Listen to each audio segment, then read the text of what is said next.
Nagpadala na ang Manila City LGU ng kanilang mga tauhan na tutulong sa search and rescue operation sa Cebu. Kasunod po ng magnitude 6.9 na lindol doon. 2 batch ng mga personnel ng Manila Disaster Risk Reduction and Management Office ang ipinadala doon. Kinabibilangan po yan ng mga doktor, nurse at emergency medical technician. Ibabiyahe rin patungo sa Cebu ang 4 na sasakyan ng DRRMO, kabilang na ang 2 4x4 na ambulansya, isang fire truck at isang mobile kitchen. Doon din po ay nakasakay ang iba pang search and rescue equipment na gagamitin ng grupo sa kanilang misyon. Ito ang GMA Regional TV News. Nakiisa na rin po ang ilang taga Mindanao sa pagtulong sa mga naapektuhan ng lindol sa Visayas. Sara, ano na ang latest dyan sa balitang nating mga nakala? Connie, 2 truck na puno ng relief goods ang ipinadala ng Zamboanga City LGU para sa mga naapektuhan ng lindol sa Cebu. Ang laman, 300 sako ng bigas at mga kahon ng delata. Mahigit 30 medical at rescue personnel din ang ipapadala ng LGU. Sa ulat naman ng Super Radyo Davao, 10 truck na naglalaman din ng relief goods at ilang volunteers din ang ipinadala ng Davao City LGU sa Bugo, Cebu. Sa ngayon, nagpapatuloy ang search and rescue operation sa mga residenteng natabunan ng buho. Kabilang sa mga natagpuan ang bangkay ng mag-inang natrap sa gumuho nilang bahay sa Barangay Kasili nitong Martes. Kasunod ng pagyanig, ilang taga-Bugo rin ang rumesponde para tulungan ang mga naipit sa mga bahay. Mabilis ang ginawang search and rescue operations ng mga otoridad at volunteers. Ayon sa Office of Civil Defense, kritikal ang unang 24 oras para hanapin ang iba pang natrap sa mga pagguho. Samantala, hinarang ng mga otoridad ang isang truck na iligal na nagde-deliver ng mga bato at buhangin sa Clarin, Misamis Occidental. May sakay na 3 tao ang truck na binabagtas ang kalsada sa Barangay Malibangkaw. Hindi sila inaresto pero inisyuhan ng citation ticket dahil sa kawalan ng kaukulang dokumento. Kinumpiska naman ang mga buhangin at bato at iti-turn over sa kustodiya ng Provincial Environment and Natural Resources Office. Sinusubukan pang kunan ng pahayag ang mga sakay ng truck. Nagsagawa rin ang operasyon ng pulisya sa Barangay Limunda sa Upol, Misamis Oriental, kaugnay sa iligal umanong pagmimina roon. Natagpuan nila ang 2 truck na may mga kargang mineral ore, pero wala na silang naabutang mga trabahador. Tinatayang aabot sa mahigit 269,000 pesos ang halaga ng mga nakuhang mineral ore. Sa ibang balita, isang bus na galing field trip ang nagliyab sa North Luzon Expressway, dyan po sa bahagi ng Marilao, Bulacan kagabi. Ligtas naman ang mga sakay nitong estudyante at magulang. Balitang hatid ni James Agustin.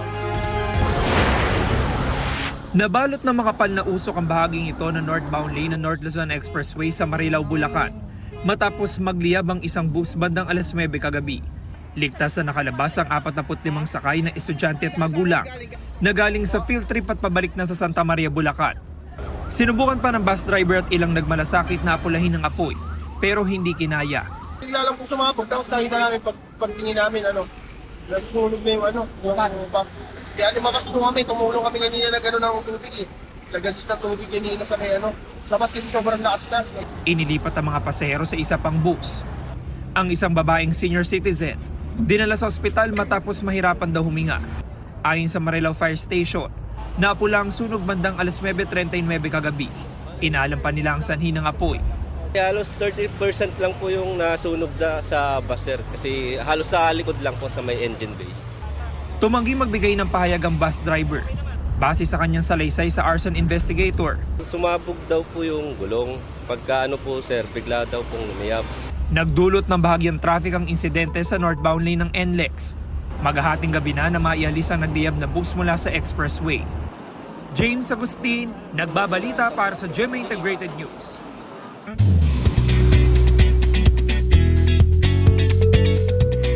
Latest ngayong Huwebes, mga mari at pare, may mga elemento raw na naki-third wheel sa date ni nakapuso couple Bianca Umali at Ruro Madrid.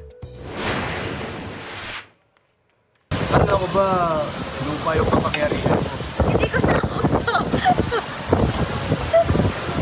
Hangin at tubig to. Parang nasa eksena lang ng Encantadia Chronicles Sangre pero real life ang effects. Ang matiwasay na date sana ng Ruka Extra challenge dahil sa malakas na hampas ng hangin na sinamahan pa ng ulan. Biro ng ilang netizens, nagpaparamdam lang sina Ashley Amihan at Alena. Kadate daw kasi ng hadiya na si Sangretera ang gumanap noon na Ibrahim.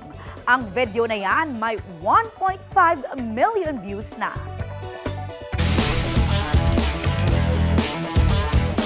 Opisyal na nagbukas ang NCAA Season 101. Aabangan po ngayong season ang panibagong format sa mga laro, pati ang ilang idinagdag na sports. Ang Sports Bites hatid ni Nico Wahe.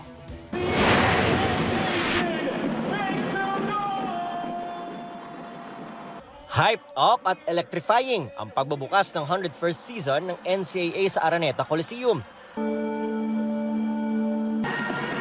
Ang makukulay na performance ng NCAA schools, sinuklian ng walang tigil na hiyaw ng crowd. Hawak ang kanilang mga light stick. To the athletes, the fans, and to the indomitable spirit of NCAA, let Season 101 begin! Building Greatness ang tema ngayong season na hosted by Mapua University. Kabilang sa maraming aabangan ang pagkakasama sa liga ng ilang sports kung saan naka-Olympic medals ang Pilipinas. Like boxing, gymnastic, weightlifting. Kasi kung sino pa yung na ano sa Olympics, sila yung wala sa collegiate sports. Very excited kami. Kasama namin sa collegiate sport para ipakita yung support ng NCAA sa ating sports program sa Pilipinas. Nakaabang na rin ang lahat sa bagong format ng palaro na inaasahang magpapa-excite lalo sa men's basketball, ang opening sport ng season. Sobrang excited kasi another year na naman, another NCAA season and another opportunity na ipakita yung talent and ma-represent yung school. Siyempre masaya, makakalaro na ulit ako sa NCAA. Siyempre this is my last season na rin. Sobrang saya kasi lalo na iba yung team. Sobrang thankful lang ako. After ng opening ceremony, nagtapat sa first game of the season ang defending champion Mapua Cardinals at Lyceum Pirates, kung saan panalo ang Mapua matapos ang dalawang overtime 90-89. Second game naman, nagharap ang College of St. Benilde Blazers at ang San Beda Red Lions. Nico Wahe, nagbabalita para sa GMA Integrated News.